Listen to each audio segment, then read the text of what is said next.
So I'm beginning the live streaming. It's just setting up.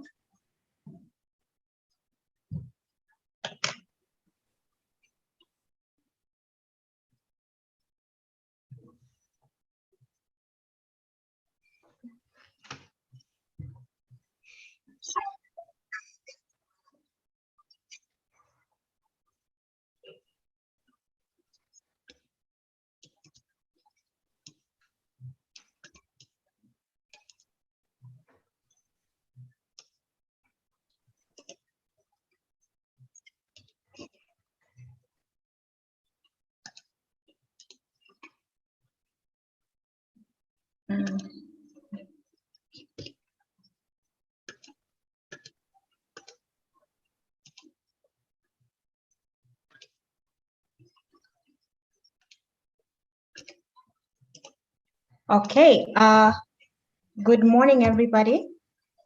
My name is Mercy Wanjala.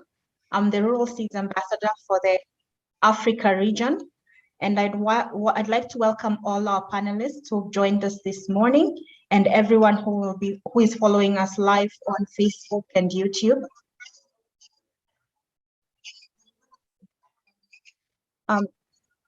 So the Rural Family Medicine Cafe is,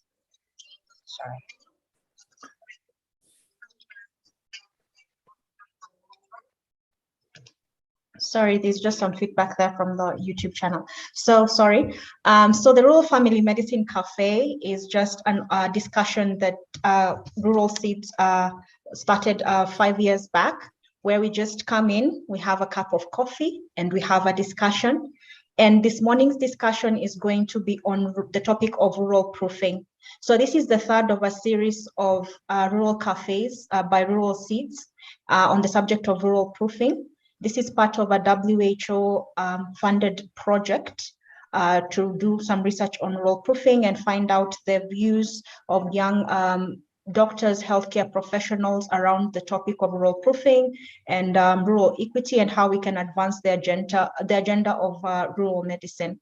So welcome, and I'm going to now move on to our panelists, and I'd like them to give a brief introduction of who they are, what they do, and a bit of their experience with rural medicine. So I'm going to start in order of the way people appear on my screen. I'm going to start with Joyce. Good morning. I'm Joyce Kenkry, Emeritus Professor in the University of South Wales in Wales, and actually been involved with One for Rural for the last 20 years, but I have done a wide range of research in primary care. I've done over 90 studies in research in primary care. One of the recent ones that I did was for a mother and child organisation charity, actually looking at rural proofing the community and what their needs were. So, but also doing another study on family violence in the community. There's just a wide range. Okay, thank you so much, Joyce. Thank you, and thank you for joining us this morning. Oh, Jonathan? Just one more thing. Sorry. Thing. It's just, I'm a nurse and trained midwife. So looking at it from a slightly different way. Thank you, Joyce, and welcome. Jonathan? Thank you, Mercy, and hi, everyone. My name is Jonathan Tusi. I am a family physician. I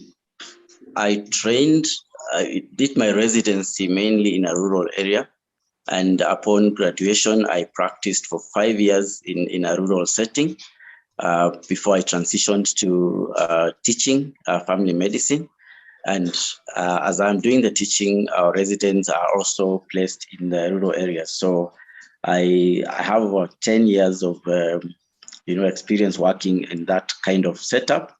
And I also had a chance to do a global health fellowship where it was an exchange between UK GP trainees and Kenyan family medicine trainees. And we did some work in rural communities, both in Kenya and the UK. And so I managed to get an experience of how it feels to define rural care, locally and out there. So I'm looking forward to the discussions. Thank you very much. Thank you, Jonathan, and welcome. Prof. Shabir? Hi, my name is Shabir Musa. I'm a family physician in Johannesburg Health District, linked to WITS as well, and also the member of large in the WONCA Executive, which is World Organization of Family Doctors, and then the executive coordinator of the African Forum for Primary Health Care. Great to be here. Thank you for joining us. Pleasure. Christine? Good morning, everyone. My name is Christine Yahama from Good Health Community Programs. I'm a community health volunteer and zonal leader, Kakamega MNCH Alliance. Glad to be here. Thank you. Thank you, Christine, for joining us. So those are our panelists this morning. I'm going to move on to the investigators who are taking lead on this project, and I'd like them to introduce themselves. Ian, please go ahead. Good morning, everyone, and it's good to be with you. I'm Ian Cooper. I'm Director of the Kwanda Center for Rural Health at Stellenbosch University in Cape Town, South Africa. I'm a family physician by training, and I'm a past chair of the Rural WONCA and leading this research. And I will just be lurking in the background, listening in on this today. Thank you. Thank you, Ian. Takalani? Hi everyone, I am Divuo Takarani and I am from Stellenbosch University. I work hand in hand with Prof. Ian Cooper at Ukwanda Center for Rural Health, and I am the research assistant for this project. Thank you. Thank you, Takalani. Wuflari? Hi everyone, my name is Wakadi. I'm so sorry I can't put my video on right now, but I'm the student representative of the Rural Doctors Association of South Africa, and then I'll also be hosting the South Africa Rural Proofing Cafe on the 1st of March. So would love to see all of you there as well. Thank you so much. Thank you, Wuflari. The rest of the Rural Seeds team, we have two deputies. Please introduce yourselves. Mustafa. Hello, everyone. Good morning. I'm Mustafa Tukur from Nigeria. I'm a fifth-year medical student at Ahmadu Bello University in Zaria. Always a pleasure to be here. Thank you. Thank you, Mustafa. Celestine. Hello, good morning. My name is Celestine Todosia. I am a Deputy Ambassador Rural Seeds. I am a nurse, a young nurse from Kenya, and I'm glad to be part of the discussion. I look forward to more interaction. Thank you, Celestine. With us also, we have Theodora from the WHO, who is taking lead on the Rural Equity series. Theodora, would you like to introduce yourself? Yes, thank you. It's an honor to be here. So Theodora Swift-Kohler, I'm Senior Technical Advisor for Health Equity. And also I'm coordinating the Rural Proofing Special Edition of Rural and Remote Health, of which the research that's coming out of this process that you all are doing will be encapsulated in an article for that special edition. Thank you. Thank you for being with us, Theodora. We have one more panelist who's just joined. Yasser, would you like to introduce yourself?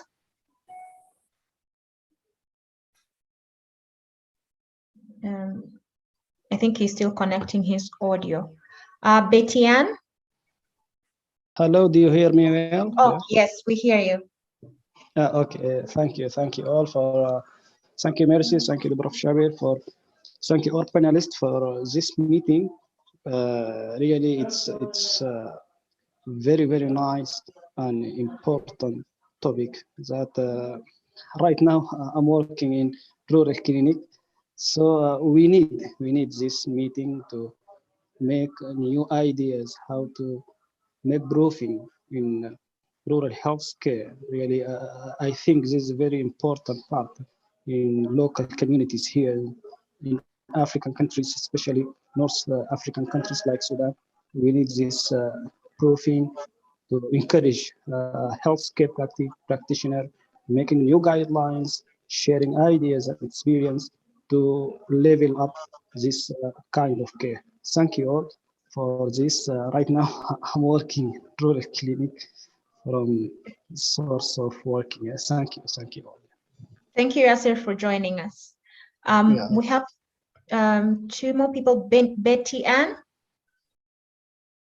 Hello, everyone. My name is Betty Ann Bryce, and I'm based in Paris, France. I'm working for the Organization for Economic Cooperation and Development. I'm also working on the product that Theodora mentioned, looking at OECD countries and rural proofing.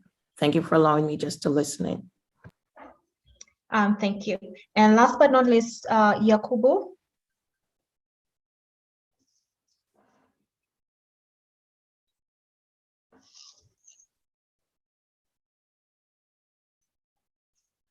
I think, Yakubu, can you hear us? That's the participant as well. Oh, it's a participant. Oh, it's all right.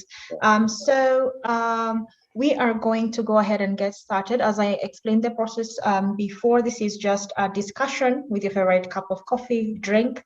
And we have a couple of questions we are going to be, our panelists are going to be answering. And everyone who's following, please feel free to type on the chat or on Facebook or on YouTube, and we'll have Mustafa with Larry helping us to capture your comments. So thank you. We'll go right ahead and get started, and please feel free to just unmute and jump in. So first of all, I would like to know what is your understanding of rural proofing and rural impact assessment? What do you understand by that? And what role do you think it plays in rural medicine, rural health? Anyone can feel free to start us off.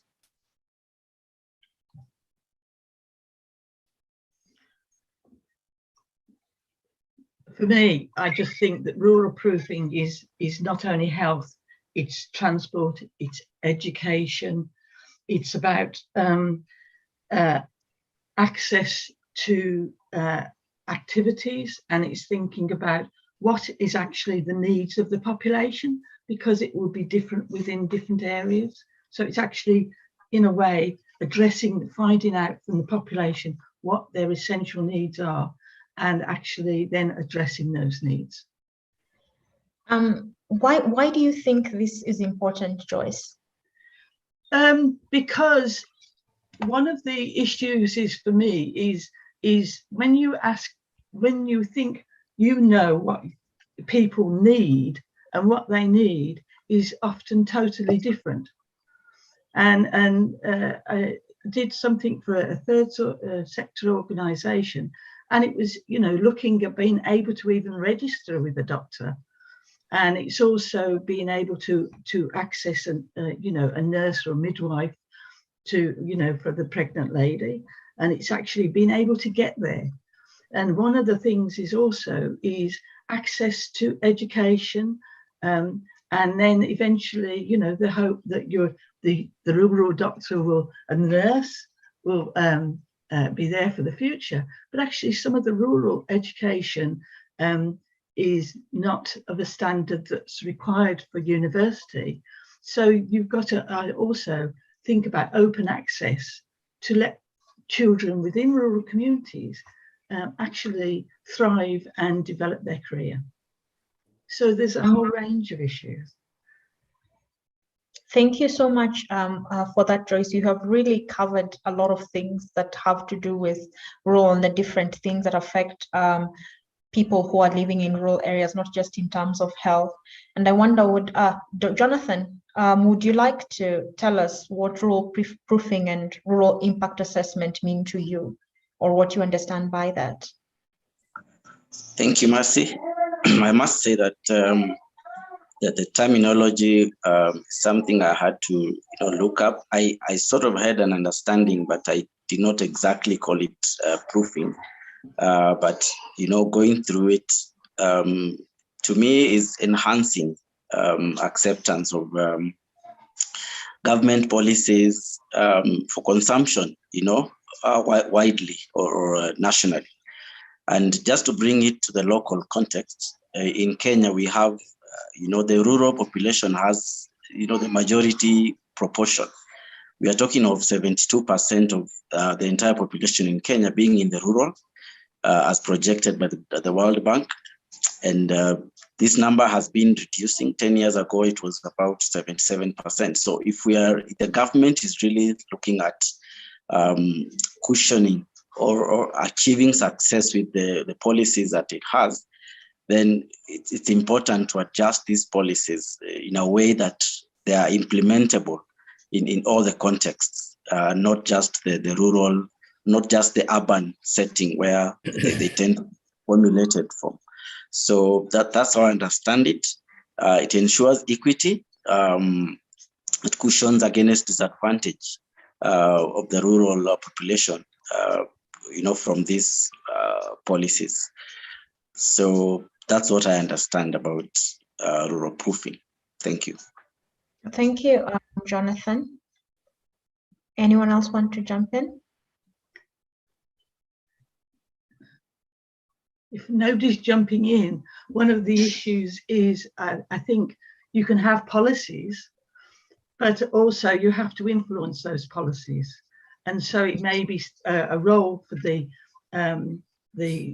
young doctors to think about how they could get a secondment into government to actually influence the outcome.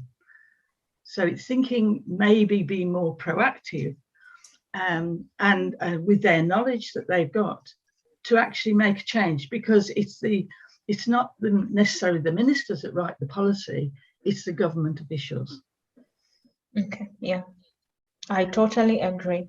And in terms of rural impact assessment, is that something any of you have heard of or have experience with, or would like to just say something about it? My name is Christine Yahama. As I said, I'm a community health volunteer. I'll give an example because I work at the subnational level at the rural area. In Kakamega, we have Oparanya Care. Oparanya Care, initially before devolution, we used to lose a lot of mothers. Mothers were delivering in their houses, which was not safe. So our governor, what he did, he decided to come up with an initiative to encourage mothers to attend the 4NC clinics. It's how he came about with this Oparanya Care, whereby mothers are given for 2,000 per every 4NC visits they attend. This money motivates them. At the moment, if you look at our indicators, they've really improved. We've saved mothers. And then at the national level, we have Linda Mama program, whereby mothers are delivering for free. Initially, mothers were never going to the health facility because when they were told they are going for cesarean section, it was very expensive, they couldn't afford. But with the Linda Mama program, it has saved millions of lives. Thank you so much. Thank you so much, Christine, and thank you for those very good examples of what healthcare looks at the rural level and innovative ways to try and help advance, give access to rural communities to healthcare, especially mothers. Prof. Shabir, would you like to weigh in?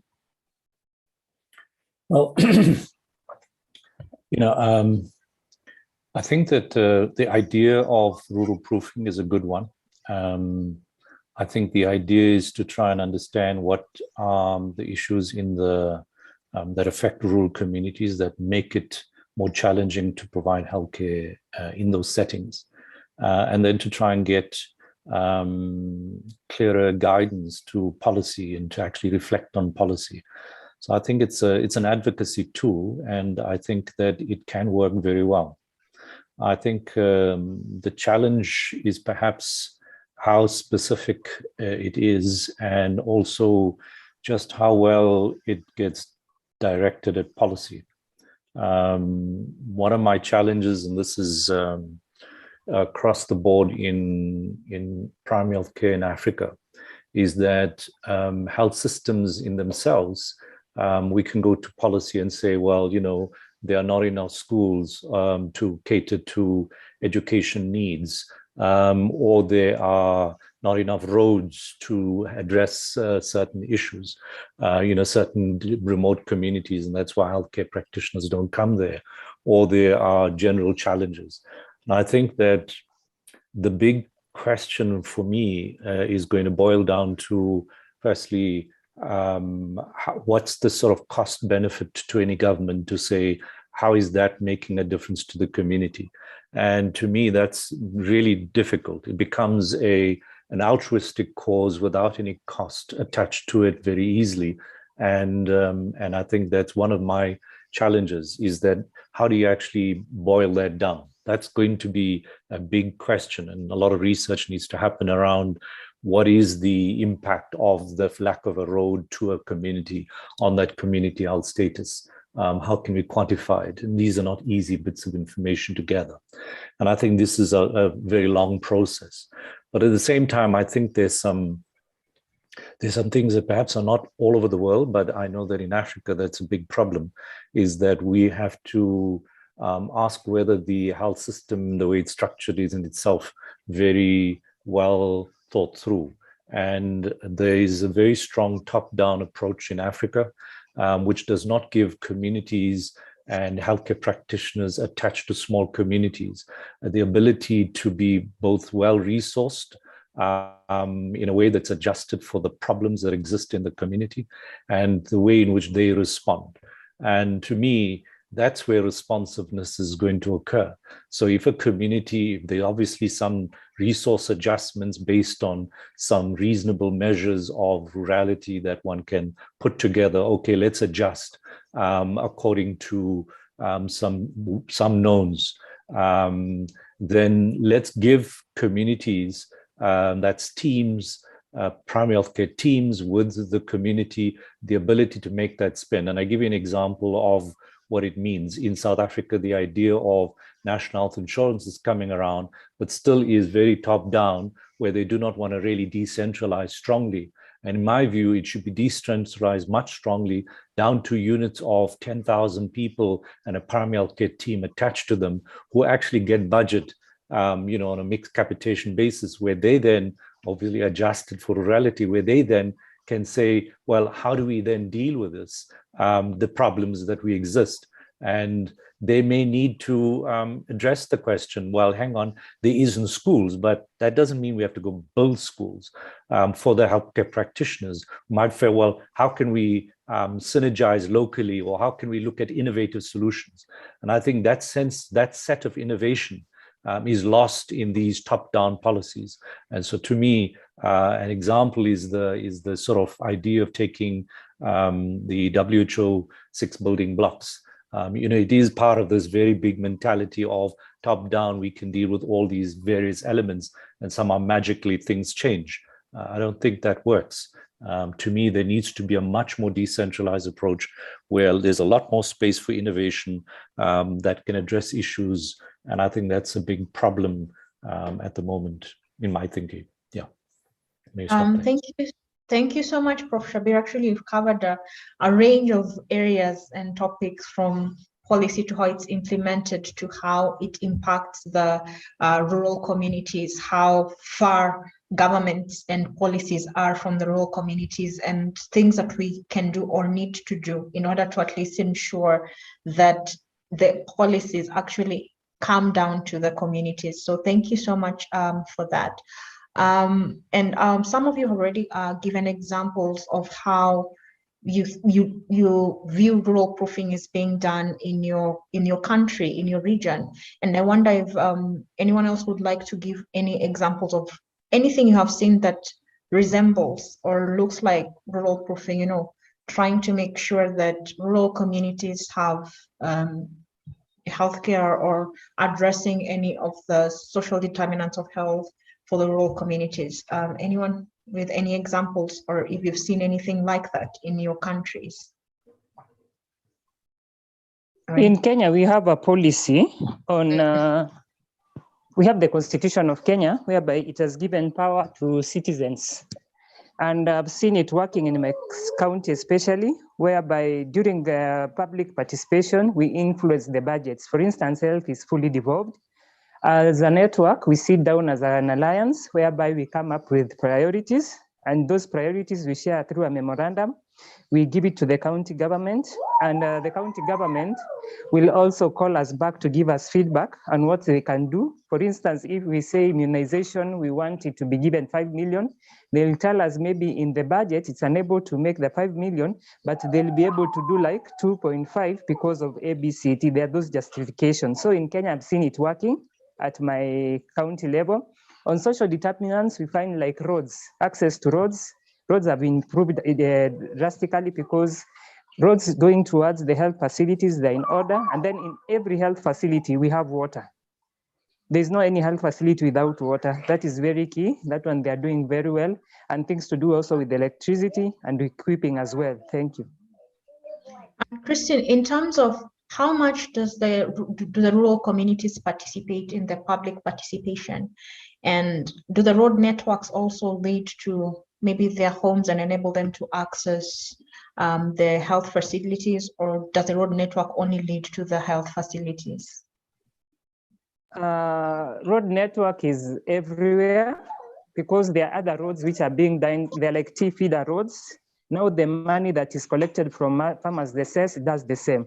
At the same time, you find like now, for instance, like the community social responsibilities, where tea growing is being conducted, and you find like in a health center, they always contribute something. Those factories people, they may decide to put a nursery for the health facility, that one they do.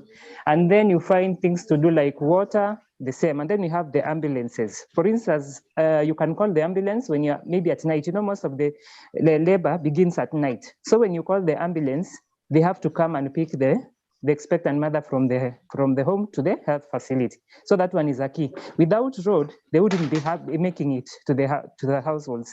But the roads are very, very much in order. Thank you. Yasser, I wonder how the situation is like in Sudan. Do you have anything? What does your rural healthcare look like, and is there anything being done in the area of rural proofing? Yeah, of course. Yeah, proofing. It's really we're practicing proofing, but we don't know the details of proofing. You know, here we have outbreak of malaria, yes, especially Plasmodium vivax. Since 2 years ago, there's more rates of malaria, especially Plasmodium vivax. This really, it's a problem for health care, especially in rural areas. So Ministry of Health and I and my colleagues in rural clinics, we make initiatives, yes, like providing nets for all those who are residing in rural areas, especially in my areas, just about 80,000 population available here. We providing free nets for them and pesticide through airplane and so on. Public health officer also coming and trying to prevent the sources of infection. Really, right now we have decrease of rate of malaria. Really, a lot of cases going down, and now we are happy, yes, because death rate of malaria is very high, especially in pregnant ladies and in those with immunosuppression and so on. So right now, this is very good initiative for rural communities. Just I think even government just need someone who making impact on them and try to communicate with them well. So we'll give you, yes, some funds, some money, nets, medication, education, and we'll support you. Yes, I'm very happy with where proactive policy maker or changes. Yes, we must be proactive, not just interactive. Yes, thank you.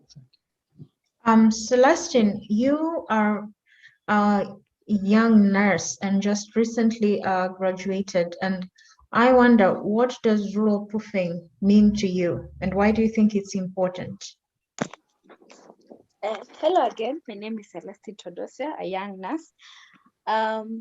Yes, rural proofing.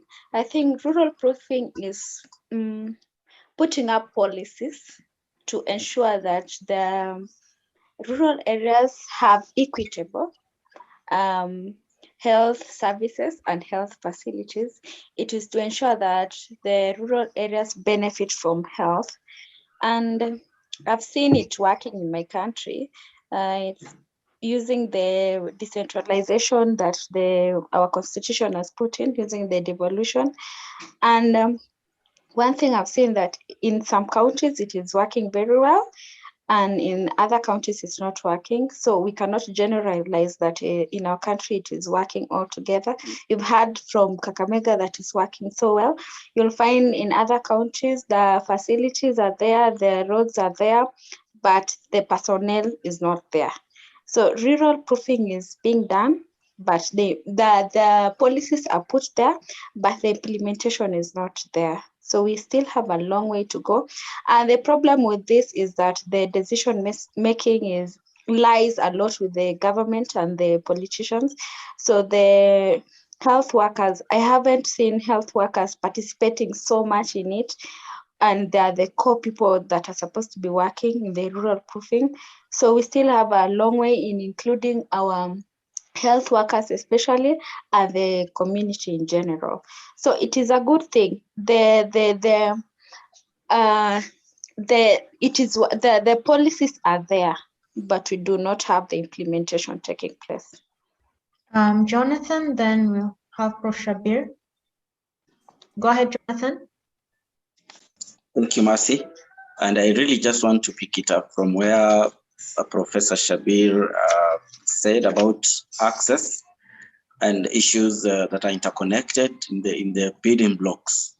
And just taking an example of Machakos County, where I have worked, access to healthcare. In the previous years, we used to have a lot of women delivering at home because they cannot access qualified assistance or in the health facilities. And the political goodwill, ensuring that there's an ambulance at every ward, within a 7-kilometer radius from every resident, ensures that now some of these horror stories of people delivering by the roadside or struggling to get to hospitals are taken care of. And this is commendable. This is something that can be emulated. But that's one of the blocks. We now need to look also at access to essential medicines, healthcare financing, the workforce that is there. But it's good to look at the big picture and look at exactly what we are addressing. So that's one example. On the national level, I think there's something also Joyce mentioned about education. Those who have attended national schools, and there is the quota system where in selection of the students who are joining the national schools, then it's considered where they are coming from, because they're not exposed to the same circumstances with those who are in the urban areas, for example. So to me, that's another example of ensuring equitable access to quality education, as we also roll down, get these good schools closer to the people so that they don't just stay at the national level. And finally, also with the building blocks is information system, information technology. We have a system that is national for collecting health information data, which is the same, for everyone all the way to the lowest level, the community level. And so if this is harnessed and every healthcare worker at all these levels is equipped with infrastructure, with the technology to ensure capturing of this information, because as we plan, it's very important to have accurate data, and this can only come when we have accurate reporting. So to me, that's the fact that Kenya has an health information system, the DHIS, that is all the way to the community, collecting that, we can strengthen that, and that will ensure everybody is on the same level. There's rural proofing, and there's accuracy of the data, there's good planning. Thank you. Thank you so much, Jonathan. Prof. Shabir? Yeah, thanks. I just want to ask the question, actually. I mean, this discussion is about rural proofing as a concept.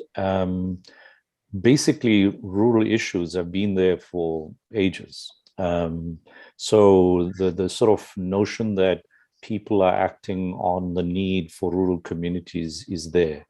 Are we discussing the idea of rural proofing as a concept as it's been developed recently as a stronger framework for policy guidance, or are we talking about the idea that rural is important and how well we've succeeded? And I'd be very interested in seeing in the audience, in the speakers, what they have as examples where the rural proofing guideline itself has produced something, has shifted an opinion, has made a difference in terms of policy or decisions that affected rural communities. And I think that to me would be quite interesting. I think it's about whether this more firmer guideline has actually produced the results, and if not, why not? Or and if why has it done so? Yeah, if it has. So just a question about it. Thank you so much, Prof. Shabir, for that question. So the discussion today is basically just to explore what people think rural proofing is, what they think rural impact assessment is, and if they think this is important, then why is it important? So it's just exploring the concept and the understanding of what our panelists today have of it, if they have examples of that. So it's just about understanding that. So it's more like an exploration of the concept of how people understand and view it. Sorry, Mercy, if I understand. So you're saying it's broad concept of is rural important, not rural proofing as a concept? No, it's the discussion of rural proofing as a concept, but exploring people's understanding of it. How do you see it? How do you understand it? What does it mean to you? What does it mean to your rural communities? And what does it look like for you? And just as we move on to that, then this question, I think, can answer some of what you're asking from our panelists today. What do you think can be done to secure a positive future for rural communities? So I think that the panelists, as we go on with the discussion, can answer more of what you're thinking of in terms of how they seen this being done firmly within their rural communities. So if you'd like, you could start us off with what you think should be done. I think you had answered a bit of this with the building blocks, but now just going specifically even from the other panelists, what do you think can be done to secure the future of rural communities? Because that's the concept that we are exploring today.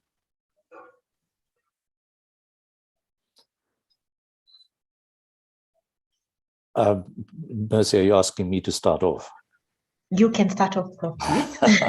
I'm asking the question because I myself am trying to figure this out. I mean, to be honest, I haven't read too much about it, and I've just been screening the literature now to sort of get a sense of the literature. I'm not sure that I've been sort of robust in trying to pick up things, but that's what I'm wondering about. I mean, there's a fair amount of literature out there, that I think I've shared some of it as well. About the OECD and places like that, where the idea of rural proofing commitments by countries have been there, and I think that's perhaps something that can then frame this discussion better. To me, it would be to get governments to actually put their name to it, saying, "Well, let us adopt a rural proofing model for our country and put it into policy." And to me, that could be, a lot of countries are talking rural priorities, but it's not necessarily captured in a policy. And I think that could be the beginnings of that across Africa as an example. But I can see that, there are documented approaches. So to me, that would be the begin point. And from there, I think one can then have a debate, and I'm just thinking Africa, about what's working and what's not. That to me would be an important step. And as I mentioned before, I think health systems themselves, that would be a debate in countries, that the current structure of our health systems needs to shift and change, and rural proofing has to come with resources adjusted for the rural challenges. Thank you so much for that, Prof. Shabir. You have talked of health systems, financing, and most importantly, governments putting their name and committing to actually securing resources and securing policies that will protect rural communities. Joyce? Just to add to the conversation, John Wynne Jones from rural Wonka actually wrote about over 20 years ago about rural proofing and the need for it. And it's like trying to sometimes, you know, get governments to prioritize this. And only last month, the all-party parliamentary group for the UK government actually provided a document which includes rural proofing. So it sounds as if, you know, you want to do it now, but how do you get governments to listen, and also to actually take make a decision to actually address rural health and social care. And the most important thing is thinking that how can we actually link health and social care together for the benefit of communities, because it makes a difference. And it's also thinking about how can you build up social capital within communities for the benefit of themselves, so they actually help each other as well. Thank you so much for that, Joyce. Anyone else?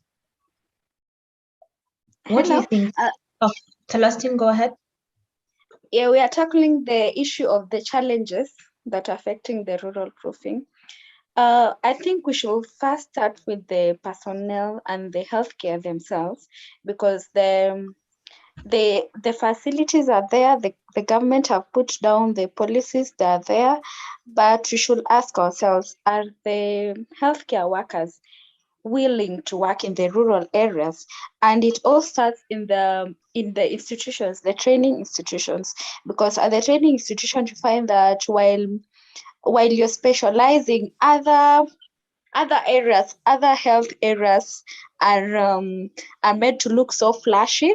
And when someone wants to do a course like rural, to work in the rural areas or even family medicine, it looks so inferior compared to the other areas. So you find that the facilities are there, the roads are there, the hospitals are there, but you don't have the personnel that are willing to work there. So I think we should first start with the healthcare themselves, the workers themselves, starting from our students, and trying to tell them that it's okay to work there. There are a lot of activities to work in the rural areas. So the whole challenge could be tackling big decisions of building hospitals, building roads, but are the healthcare workers themselves willing to work there? So that's a big challenge that I see. Celestine, you've actually you brought up something very important, the issue of health personnel and the fact that rural areas don't have people to work there. And I wonder, as part of the young and upcoming health professionals, yes, what do you think would attract you and your generation to go and work in rural areas? I think from what I see, first of all, when I was in school, we had mentors coming in telling us about how good it is to work in urban centers. So one of the things is that to try and convince these young people in schools, first of all, that it is the rural areas, there are benefits there, it's good to work there. And then again, one of the things is that rural areas are not attractive, especially in Kenya. There is a lot of deficit. First of all, the areas are harsh. You find that the electricity is not there. The security in some areas is awful. So who will want to work in such an area? So I think there should be an improvement of the facilities there and more incentives to the healthcare workers going to work there, because the area is already harsh. So we need to have them more comfortable to make the healthcare workers be more comfortable, essentially provide more incentives. Thank you so much for that, Celestine. Christine, you were about to say something? What happens is this: I can say governance is bad. Why do I say this? Health is fully devolved. The challenges that we are having, I conducted social audit in the counties, the 12 sub-counties in Kakamega. And the challenges that we are having is this. When government says health is devolved, they are giving counties 60% instead of 80%. If you look at the huge wage bill, it's causing a problem with the county governments. And I can say, let me tell you, nurses and doctors in these health facilities are being frustrated because of lack of motivation. Like for instance, recently when we had COVID in 2020, they were never paid any allowances, and they were not equipped fully. Even they were not taken through the COVID thing. It became a big challenge. What we are trying to say is this, and you see at the moment as I'm talking to you, most of the nurses and doctors at the moment, all of them, they're looking for greener pastures because of the frustrations they're getting from the county governments, and they're saying how they wish they would have remained in the national government. The challenges that we are having, the national government, it normally delays money to counties, thus frustrating the operationalizing of functions at the county level. Two, another challenge that we have with the national government is this. You find that at the moment they are saying we have NHIF. When this money comes to counties, it comes as a source of revenue. These governors will not plow this money to health facilities. Instead, they take them where they'll get political mileage. Now you can imagine the challenges that these people are getting in the health facilities, and they are not collecting any money because they've said it's free. The community at the moment, as I'm speaking to you, they are not going to level 4 and level 5 because of out-of-pocket money. So what they prefer to do, they prefer to go to health centers and dispensaries. And if you look at the KEMSA is a monopoly, frustrating counties. They cannot buy any drugs or procure from elsewhere. It raises audit query. Now, what the members of our county assembly, for instance, in Kakamega and Bugoma, we met the caucus, and we told them, why can't you lobby so that this KEMSA, you can be allowed to procure drugs outside? It's when now our county government of Kakamega, our governor has come up with a bill called Health Facilities Fund. This health facility fund, it's whereby now these health facilities will start charging so that this money now comes back to the health facility and procures their own things. You see now, that's the challenge that we are having. Otherwise, at the moment, national government should look into those considerations. Otherwise, our nurses, our doctors right now are going to the UK. Thank you. So Christine, you have brought up the issue of governance. And I believe you're saying that in order to secure a positive future for rural communities, for rural health, we need to get better governance structure, better policies, better implementation of those policies. And when you talk of devolution and giving power to the county governments and the rural communities, then you need to actually do it by giving them the resources that they need to do what they need to do. Prof. Shabir? Yes, I was just going to add on to the last two comments. I think that, ultimately the experience of Christine is because of what we've said, what I've said, is that money gets waylaid along the way down in a bureaucracy, and that's a common problem in Africa.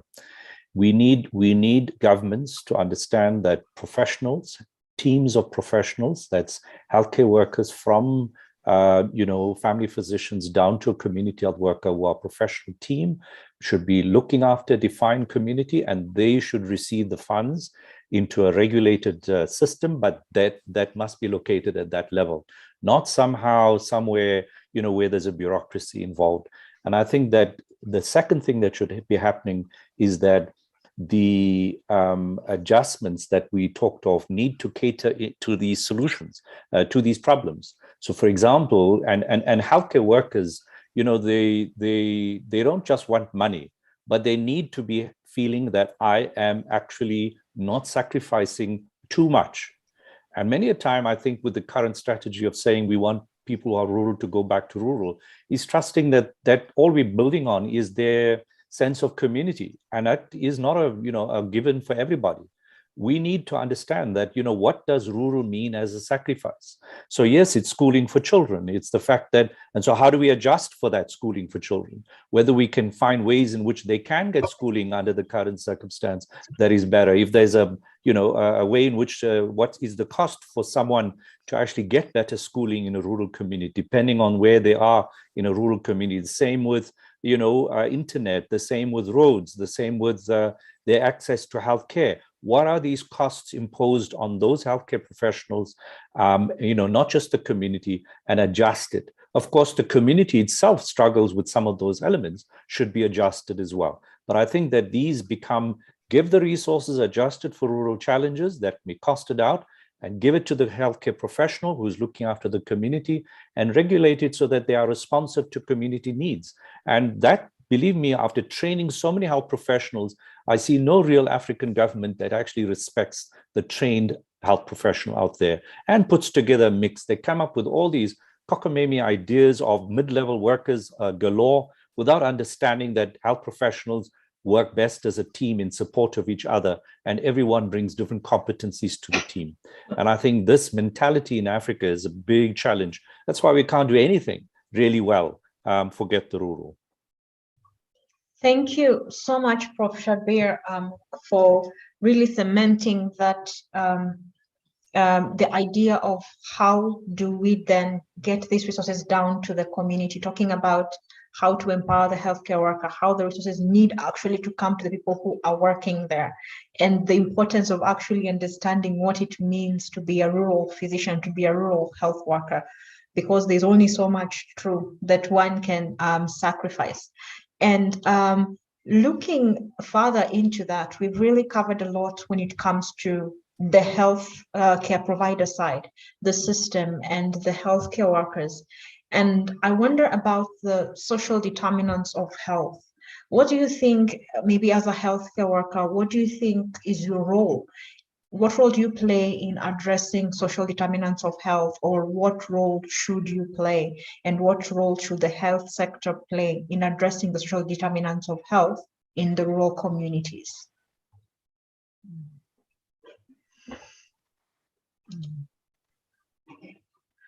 There's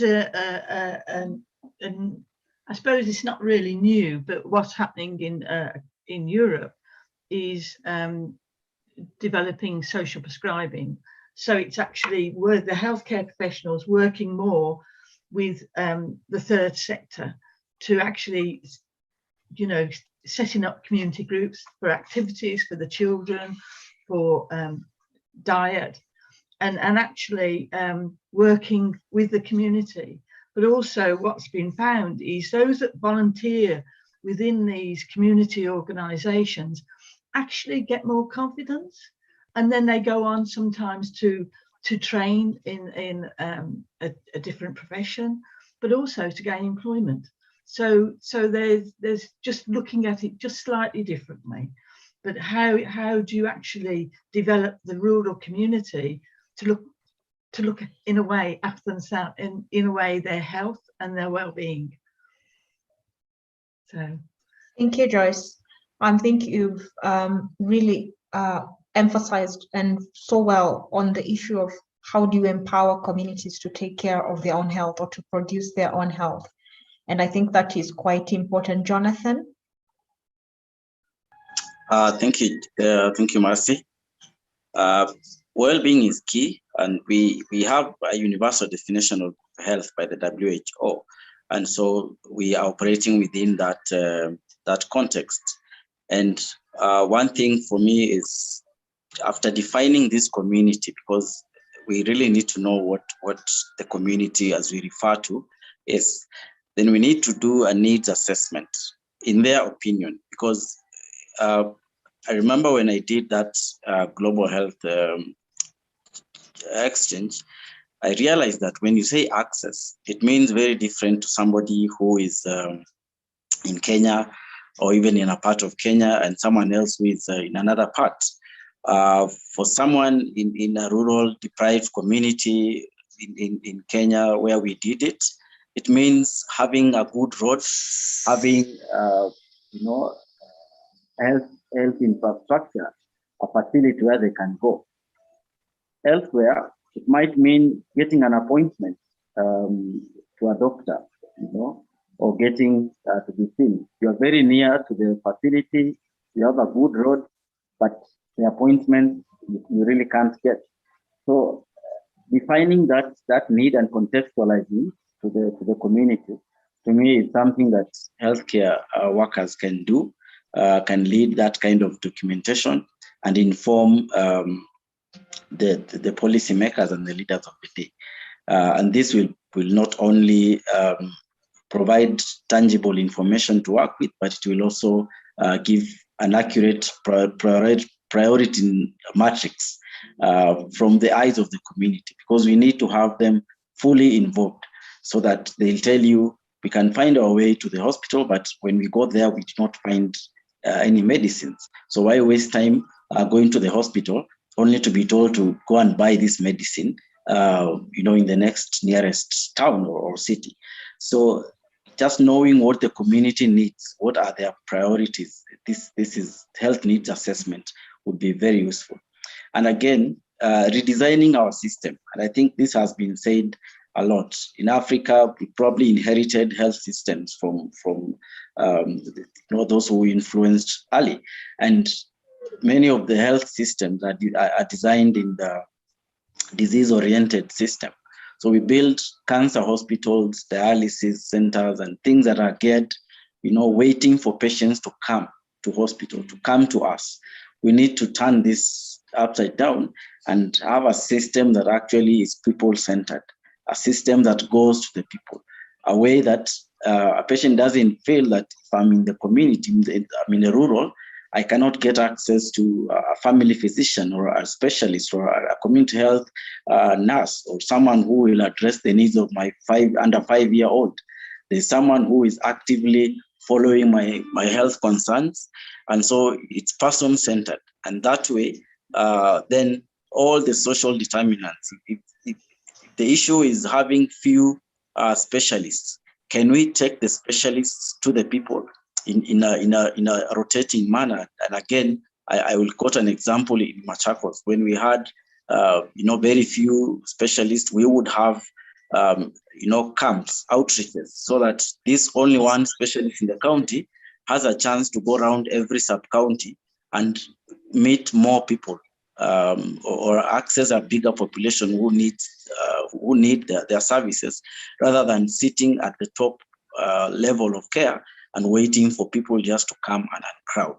So those are some of the interventions which I feel if the role of the health sector, the healthcare workers and leaders can adopt, and then just to ensure that there's cushioning and all the social determinants are outlined and met. Thank you. Thank you for that contribution, Jonathan. And I wonder, because you mentioned that the system doesn't really take care of the needs of the community. That's the need to do a needs assessment and the need for healthcare workers to take up leadership in that role and actually help the community with that and advocate for them with politicians. And I wonder, what about the rest of the things that influence our health, education, nutrition, and such like things? So what role do you play? What role does the health sector play in that? Prof. Shabir? Yes, thank you. I think that, lots of governments pay lip service to intersectoral collaboration. And I mean, as an example, in Gauteng, where I am, there was a premier level Intirisano project which tried to bring departments together to collaborate. And despite many pitches to them to try and bring the sort of intersectoral collaboration down to a community level, it struggled to get beyond a district, and that in sort of very nominal terms, district being sort of below the province, so a state. So you might say at county level in other countries. But I think that this kind of the problem is general bureaucracy. But the way we've, to me, the answer to try and develop or to integrate social determinants of health is to be able to get community-oriented primary care, I think has been mentioned before. The model, and I've shared an article that I've just published around the case of Shiawelo community practice. It's premised on what Sidney Lemony Clark did with COPC in the 1940s in South Africa, and that was a rural community. And it worked wonderfully in that it set up a community health center, but that was team task shifting, task sharing, which tried to deliver medical care to communities. And they realized, you know what, that is just, you know, dealing with the symptoms. We're not dealing with the problem. And that's when they set up community-oriented primary care, which was a very deliberate, taking a designated population, which is empanelment, much more strong empanelment, which is a concept that's completely absent in Africa, where we have a designated population looked after by a team where there is continuity information. And the model in Shiawelo, we've distilled to being saying, let's just get a very clear designated population that's cared for by community health workers, where they gather information out there in the community. There can be many permutations to that, but it is about understanding the population that belongs to the practice, not just the people who walk through the door. And I think that's a very important concept. How do you actually think through not only health, but all the various risk factors that contribute to ill health that ought to be understood about that population that is out there? And the second thing that we've done is engage with key stakeholders to be able to understand what they think about what's going on in that community. And I think that is really partnering with the community in a way that gets a different perspective, but works with them to try and solve problems. And the third one is to be able to gather information by way in which that community, empaneled community, uses the service, particularly what they use, what their needs are. And many a time we pick a disjuncture between what the actual need is and what their expressed need is. And I think even in terms of understanding the way in which the disease presents helps you to unpack what kind of disease and what are the issues behind it. But this is important to understand what they're using, how they use the service, and then to bring all that together into very strong, deliberate, and targeted, which is a marketing concept. You don't just market broadly like government does, health promotion billboards everywhere, saying messages that are diluted. You say, who is the real person at risk? Let's go to that person. It's the hypertensive who's obese that we need to target, not just all obese people for a particular message.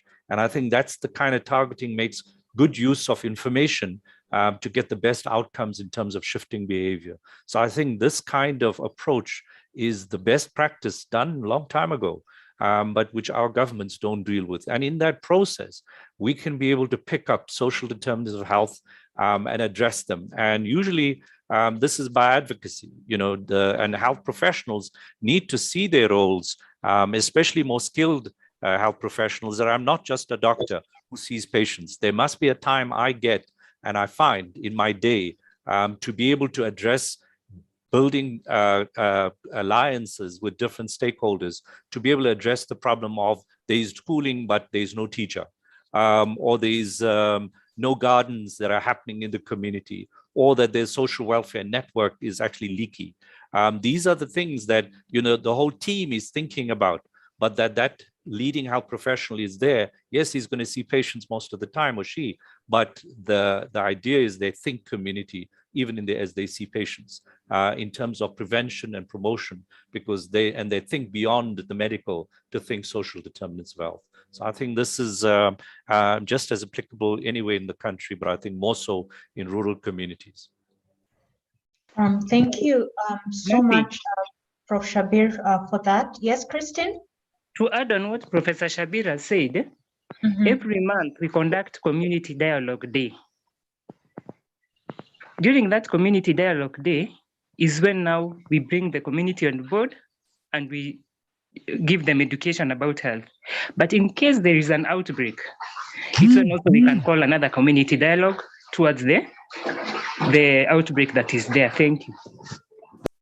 Thank you so much, Christine. Thank you, Prof. Shabir. You brought about so many important things when it comes to addressing social determinants of health, but mostly the role that the healthcare worker has to step up and advocate, has to step up and be specific and target specific things, not just be general.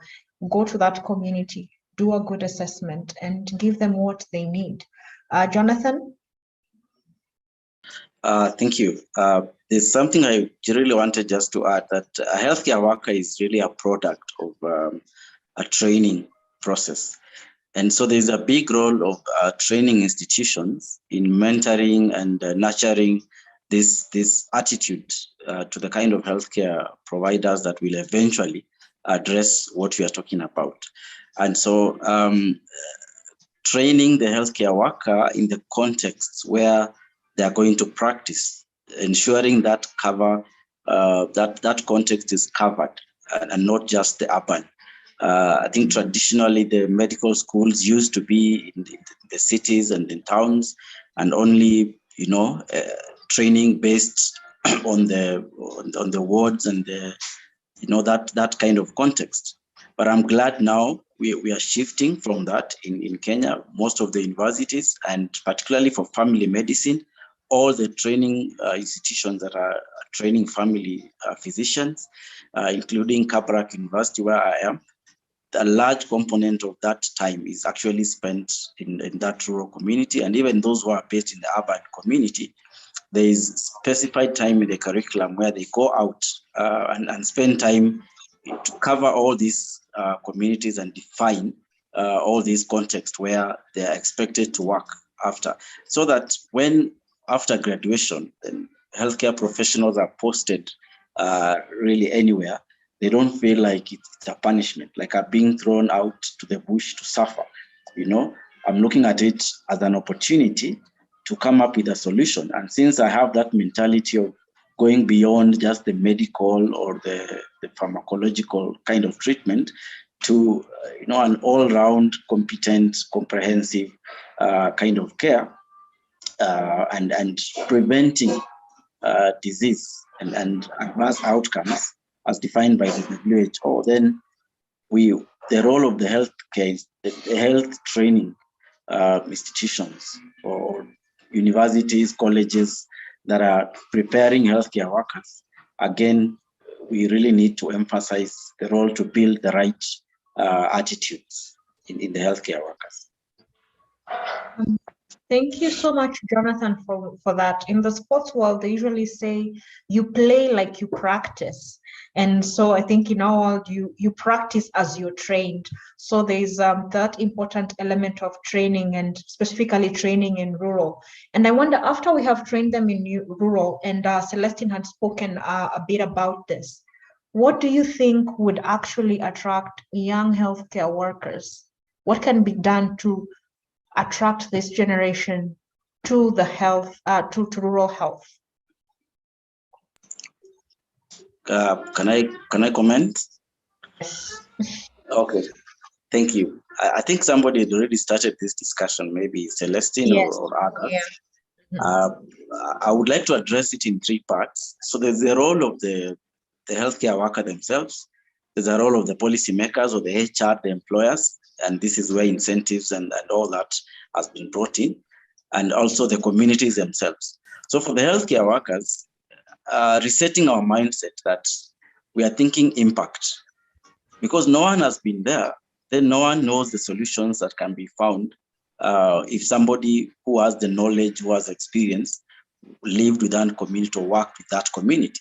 So looking at that challenge as an opportunity, going there and documenting how we can cut costs, how we can improve delivery of healthcare services in such a rural community can really impact, the well-being. And knowing that by going there, you've come up with a document or a solution that is innovative and use that to inform the policymakers. Which brings me to the next point, where if a healthcare worker has taken up the challenge, gone down there to the rural, come up with an innovative suggestion, let's take it up as the policymakers. Let's let this healthcare worker be heard. Let them be even recognized, and change the way that kind of approach is there. And they should not be forced to stick there, forever, just because they have started that. So for the healthcare worker, I think we need to adopt a mindset of problem solving so that the other things can fall in place. Policymakers, I think somebody mentioned about the internet, the roads. These young healthcare professionals have young families. They want their children to go to school, to good schools. They want to access, internet. I was posted once in a place where the internet was barely, 2G, and you couldn't run even a meeting like this, on Zoom. And now where we are with the results of the pandemic and readjusting, you can't take such a meeting from such a low signal.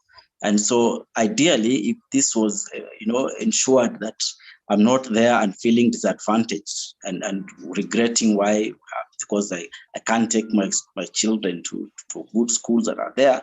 So national planning and all these other infrastructure to ensure that that support is there.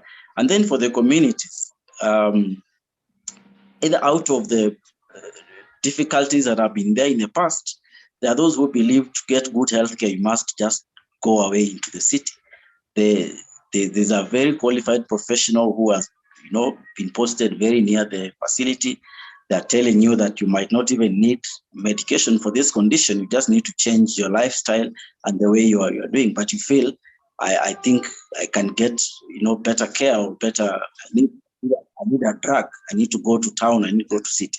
So the communities also need to adopt an attitude of cooperation and trust to healthcare workers, so that there are some aspects that are really preventive and health promotive in nature. And you don't need to be in an urban setting to get this. You just need a healthcare worker who knows what kind of information to deliver to the community. So that's what I think would attract professionals to work in these deprived areas, as I may put it. Thank you so much for that, Jonathan. That emphasis on what needs to be done, rural infrastructure, motivation for the healthcare worker, seeing things as an opportunity and not a problem. And as we are winding down our discussion, I just want to go around the room and you can just say one or two things that you'd like to leave out there in terms of rural proofing, and any comments that you may have. Joyce, we'll start with you. I suppose for me, this we as you know have had COVID here. It's had a huge impact, and I don't know whether it's had this huge impact in Africa, but just in one rural community, we've had normally the midwife is dealing with 450 deliveries. But due to lockdown, they're now having to deal with 650 a month. So the workload has really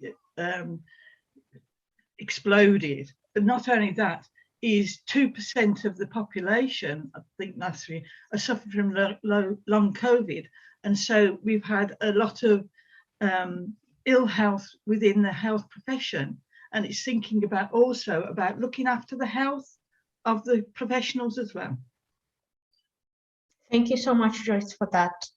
Prof. Shabir, any last comments?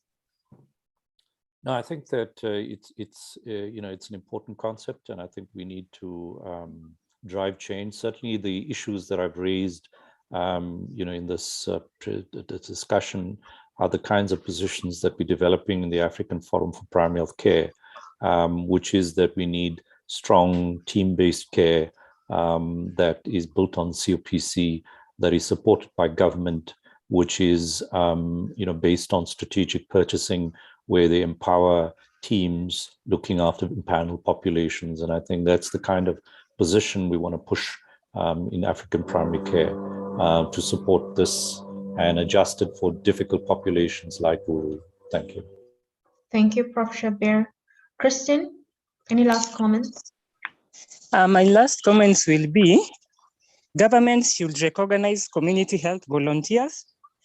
And I'd like to urge all of us in the African countries, at the moment, we are having a pandemic, not the COVID one, the HIV one, tuberculosis and malaria.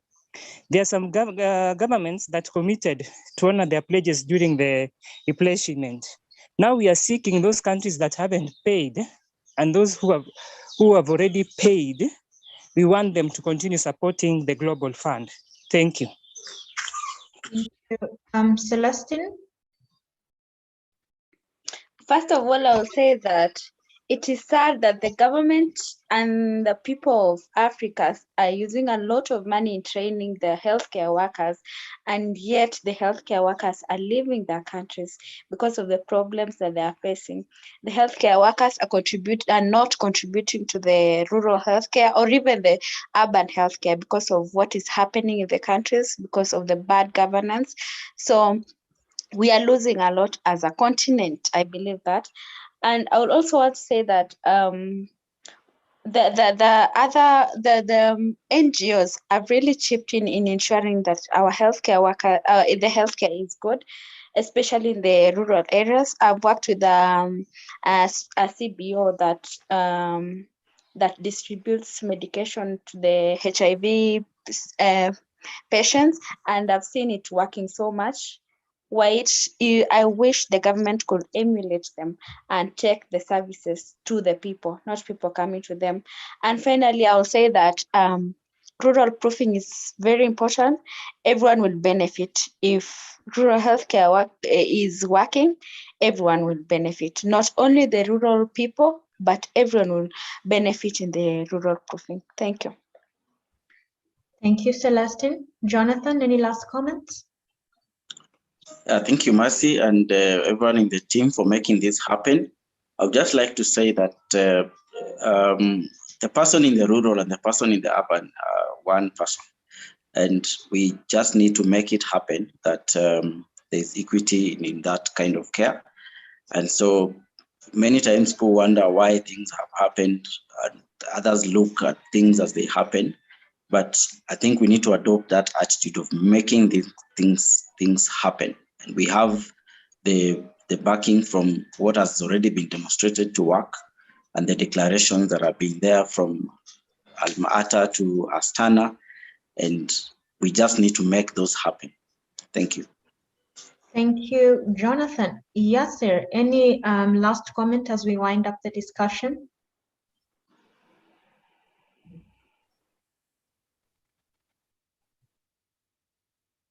Yasser, are you there? Yes, so those are some of the challenges, as you see, in working in rural areas. You do not get stable internet connection, and you do not get relief, because you see Yasser where he works. I'm sure he's working by himself. That's why he's also working on a Saturday. So I just want to thank everyone who has joined us today. A big applause to all our panelists. Thank you for sharing your views. And I believe this will go a long way into cementing the concept and trying to implement rural proofing, especially in the African region, because this is going into research, and we are hoping this research will inform policy and will inform implementation of that policy.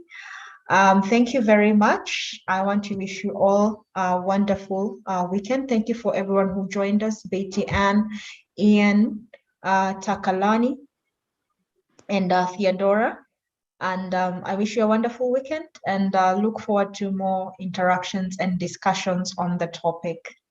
So thank you, and bye-bye, everyone. Thanks, Bye. Mercy. Bye. Thank you so much. Bye. Thanks, Mercy.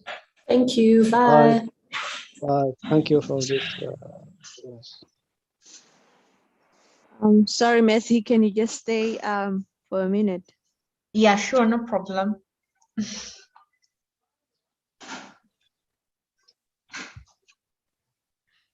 Yeah, so let me just stop recording. Okay. Yes, I wanted to ask, were you also recording on your side? Because there was a moment where Ina was disconnected.